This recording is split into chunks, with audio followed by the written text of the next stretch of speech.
नमस्कार साथियों, बहुत बहुत स्वागत है आपका एसके नेक्स्ट एजुकेशन में। आज हम दक्षिण भारत, चोल साम्राज्य व अन्य साम्राज्य से संबंधित कुछ ऐसे प्रश्न लेकर आए हैं जिनमें से एक न एक प्रश्न हर बार परीक्षा में पूछा जाता है।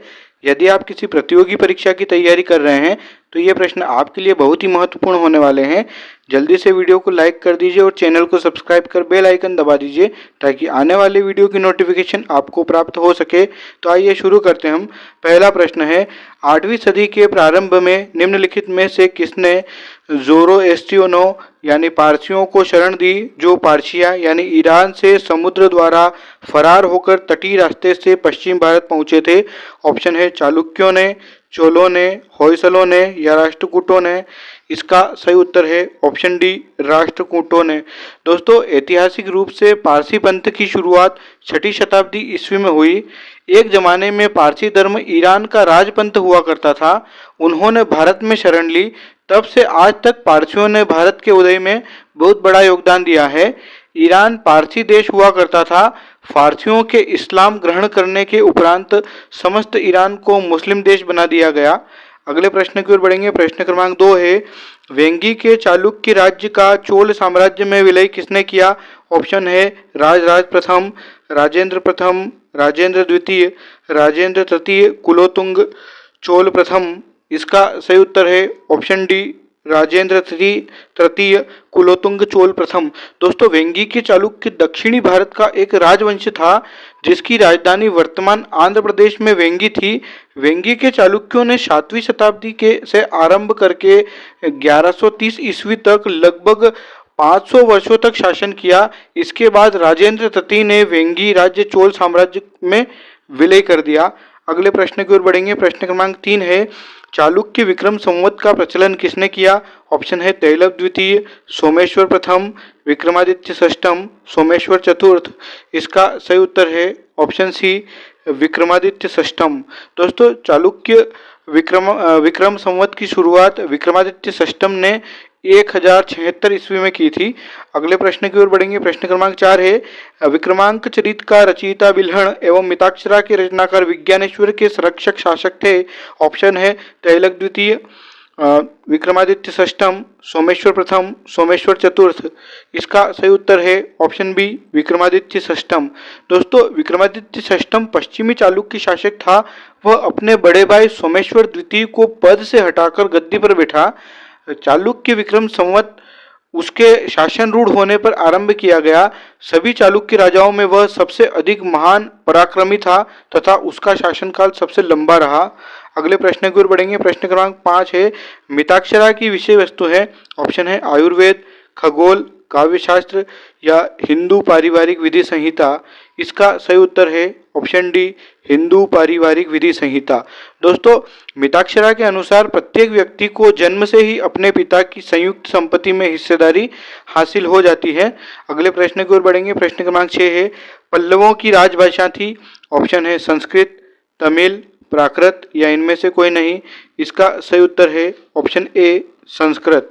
अगले प्रश्न की ओर बढ़ेंगे। प्रश्न क्रमांक 7 है, गोपुरम यानी मुख्य द्वार के प्रारंभिक निर्माण का स्वरूप सर्वप्रथम किस मंदिर में मिलता है? ऑप्शन है कांची का कैलाशनाथ मंदिर, तंजौर का बृहदेश्वर मंदिर, गंगेकोंड चोलपुरम का मंदिर या इनमें से कोई नहीं। इसका सही उत्तर है ऑप्शन ए, कांची का कैलाशनाथ मंदिर। दोस्तों, कैलाशनाथ मंदिर एक बहुमंजिला मंदिर परिसर है जिसमें भगवान शिव के घर कैलाश पर्वत की तरह बनाने की कोशिश की गई थी। यह मंदिर दुनिया भर में एक ही पत्थर की शिला से बनी हुई सबसे बड़ी मूर्ति के लिए प्रसिद्ध है। अगले प्रश्न की ओर बढ़ेंगे। प्रश्न क्रमांक 8 है, 12वीं सदी के राष्ट्रकूट वंश के 5 शिलालेख किस राज्य में मिले हैं? ऑप्शन है तमिलनाडु, कर्नाटक, केरल या महाराष्ट्र। इसका सही उत्तर है ऑप्शन बी, कर्नाटक। अगले प्रश्न की ओर बढ़ेंगे। प्रश्न क्रमांक 9 है, निम्नांकित राजवंशों में से किसके शासक अपने शासनकाल में ही अपना उत्तराधिकारी घोषित कर देते थे? ऑप्शन है चालुक्य, चोल, कदम्य या कलचुरी। इसका सही उत्तर है ऑप्शन बी, चोल। दोस्तों, चोल काल के राजा प्रायः अपने शासनकाल में ही युवराज का चुनाव कर लेते थे जो उसके बाद उसका उत्तराधिकारी बनता था। संगम काल के तीनों राज्यों में सबसे संपन्न चोलों का राज्य था। चोल कालीन शासन व्यवस्था राजतंत्रात्मक थी। अगले प्रश्न की ओर बढ़ेंगे। प्रश्न क्रमांक 10 है, दक्षिणी भारत का तक्कोलम का युद्ध हुआ था। ऑप्शन है चोल एवं उत्तर चालुक्यों के मध्य, चोल एवं राष्ट्रकूटों के मध्य, चोल एवं होयसल के मध्य या चोल एवं पांड्यों के मध्य। इसका सही उत्तर है ऑप्शन बी, चोल एवं राष्ट्रकूटों के मध्य। दोस्तों 949 ईस्वी में राष्ट्रकूट नरेश कृष्ण तृतीय ने चोल शासक परांतक प्रथम को तक्कोलम के युद्ध में बुरी तरह पराजित किया। राष्ट्रकूटों को यह विजय अपने सेनापति मणलेर तथा गंगराज भुगुत की सहायता से मिली और चोल युवराज राजादित्य की इस युद्ध चोल युवराज राजादित्य इस युद्ध में मारा गया था। अगले प्रश्न की ओर बढ़ेंगे। प्रश्न क्रमांक 11 है, एलोरा गुफाओं का निर्माण कराया था। ऑप्शन है पल्लवों ने, चोलों ने, राष्ट्रकूटों ने या पालों ने। इसका सही उत्तर है ऑप्शन सी, राष्ट्रकूटों ने। दोस्तों एलोरा एक पुरातात्विक स्थल है जो भारत में महाराष्ट्र में स्थित है। इन्हें राष्ट्रकूट वंश के शासकों द्वारा बनवाया गया था। अपनी स्मारक गुफाओं के लिए प्रसिद्ध एलोरा यूनेस्को द्वारा घोषित एक विश्व धरोहर स्थल है। अगले प्रश्न की ओर बढ़ेंगे। प्रश्न क्रमांक 12 है, द्रविड़ शैली के मंदिरों में गोपुरम से तात्पर्य है। ऑप्शन है गर्भगृह से, दीवारों पर की गई चित्रकारी से, शिखर से या तोरण के ऊपर बने अलंकृत एवं बहुमंजिला भवन से। इसका सही उत्तर है ऑप्शन डी, तोरण के ऊपर बने अलंकृत एवं बहुमंजिला भवन से। अगले प्रश्न की दोस्तों द्रविड़ शैली दक्षिण भारत की बिंदु स्थापत्य काल की 3 में से एक है और तमिलनाडु में अधिकांश मंदिर इसी शैली में बने हैं। अगले प्रश्न की ओर बढ़ेंगे। प्रश्न क्रमांक 13 है, एलोरा में गुफाओं व शैलकृत मंदिरों का संबंध है केवल। ऑप्शन है बौद्धों एवं जैनों से, हिंदुओं एवं जैनों से या हिंदुओं बौद्धों एवं जैनों से। इसका सही उत्तर है ऑप्शन डी, हिंदुओं बौद्धों एवं जैनों से।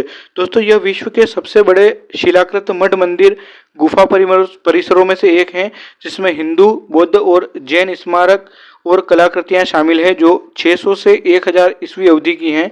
अगले प्रश्न की ओर बढ़ेंगे। प्रश्न क्रमांक 14 है, निम्नलिखित में से चोल प्रशासन की विशेषता क्या थी। ऑप्शन है साम्राज्य का मंडल में विभाजन, ग्राम प्रशासन की स्वायत्तता, राज्य में मंत्रियों को समस्त अधिकार या कर संग्रह प्रणाली का सस्ता एवं उचित होना। इसका सही उत्तर है ऑप्शन बी, ग्राम प्रशासन की स्वायत्तता। दोस्तों चोल ग्रामीण प्रशासन बहुत व्यवस्थित और सुविकसित था और यह चोल प्रशासन की सबसे महत्वपूर्ण विशेषता थी।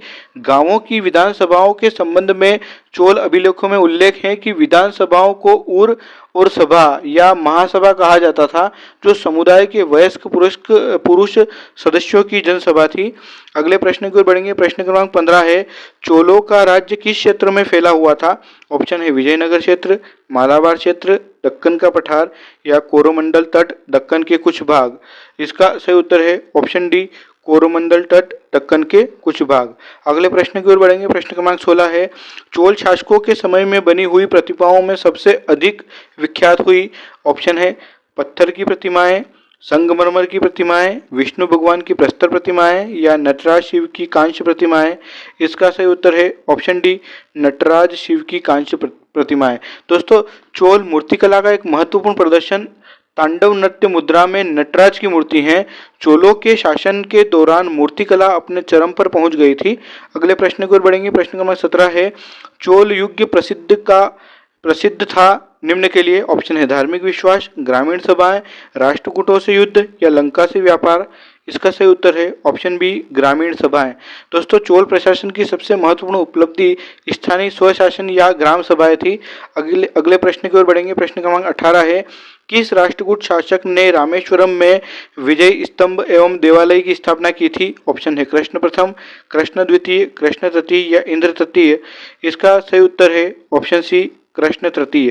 दोस्तों कृष्ण तृतीय मान्यखेत के राष्ट्रकूट राजवंश का अंतिम महान एवं योग्य शासक था।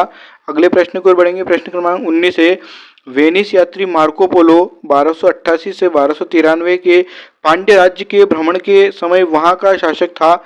ऑप्शन है माड़वर्मन कुलशेखर, जटावर्मन सुंदर पांड्य, जटावर्मन कुलशेखर या इनमें से कोई नहीं।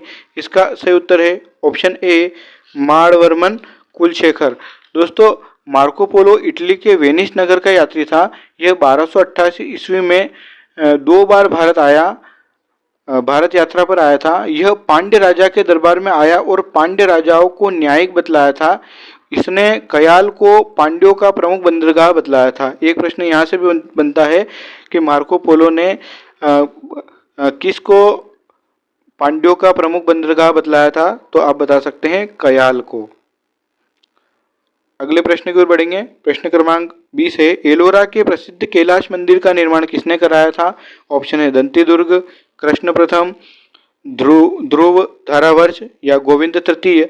इसका सही उत्तर है ऑप्शन बी, कृष्ण प्रथम। दोस्तों, कैलाश मंदिर महाराष्ट्र के एलोरा में स्थित एक प्रसिद्ध मंदिर है। इसके निर्माण का श्रेय आमतौर पर 8वीं शताब्दी के राष्ट्रकूट राजा कृष्ण प्रथम को दिया जाता है। दोस्तों, यदि आपको वीडियो पसंद आया हो तो इसे लाइक कीजिए, शेयर कीजिए और चैनल को सब्सक्राइब कीजिए ताकि आने वाले वीडियो की नोटिफिकेशन आपको प्राप्त हो सके। Thank you.